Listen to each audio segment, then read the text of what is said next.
just learned here that the Laken Riley Act has just passed with bipartisan support, a vote of 263 to 156, which leaves 46 House Democrats breaking rank here on that. So clearly, I think, Mary Alice Parks, when we think about a show of support here, reaching across the aisle, this will be the first act that he passes here. And Mary Alice, he had to do it with Democratic support.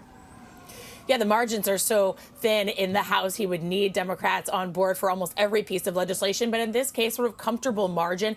Look, this is a big win for the new administration, for Trump to make good on a promise. He focused so much of his campaign on the border, on undocumented immigrants.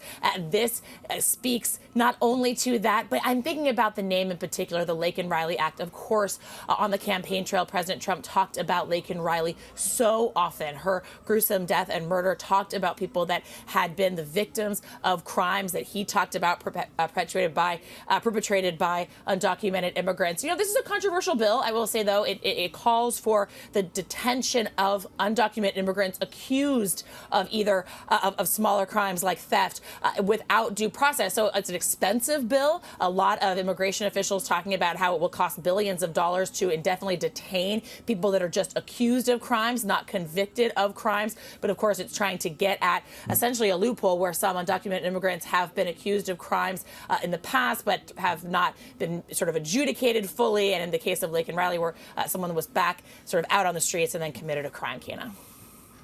And we know that ICE has said they are a little bit concerned about having the resources to actually implement this law, and they're concerned about the cost of that as well. So we'll have to watch that moving forward. But we also, Maria, are getting some new information here as well about the troop surge that we may see here at the southern border that the president has authorized. What's the latest there? You know, Kena, information is trickling out as to where these troops may go. We're still trying to get confirmation of that, but we do know that as of today, they will be sending troops to the border. I can tell you, we met with El Paso City leaders earlier today. They tell us, one, they don't need the troops. They don't want the troops. They feel like this is a very safe border community. But two, they said that they've been having constant communication, constant conversations with their allies in the federal government and checking with them to see if this might be a place for where those troops could go. As of right now, they are getting no indication that the troops will end up here along the Texas border, especially in the El Paso area. But I just want to show you very quickly, Kena, take a quick look around us. You can see this right here. This is the bridge that actually takes you all the way into Mexico. It is one of the legal ports of entry we talk a lot about. And then obviously you can see flow of traffic is business as usual. This is a normal day. You know, leaders here in this community want to make very clear that things are calm here. And although there's fears in the community,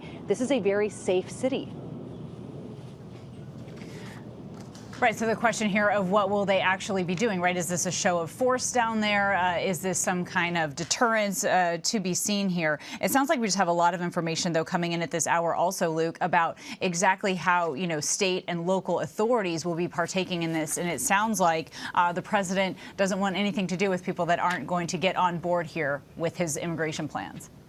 Well, that's exactly right. And, you know, a top Justice Department official this morning sent a memo to the workforce that basically said anybody who attempts to restrict or impede immigration authorities from doing their job could be subject to criminal prosecution. Emil Bove, who's the acting attorney general at the time he sent this memo, said, quote, federal law prohibits state and local actors from resisting, obstructing, and otherwise failing to comply with lawful immigration-related commands and requests. The U.S. Attorney's Office and litigating components of the Department of Justice shall investigate incidents involving any such misconduct for potential prosecution. So this is just one avenue. Of course, in the EOs that were signed on Monday, there was some talk about withholding DOJ funds. So this is all kind of on message for the president and this White House.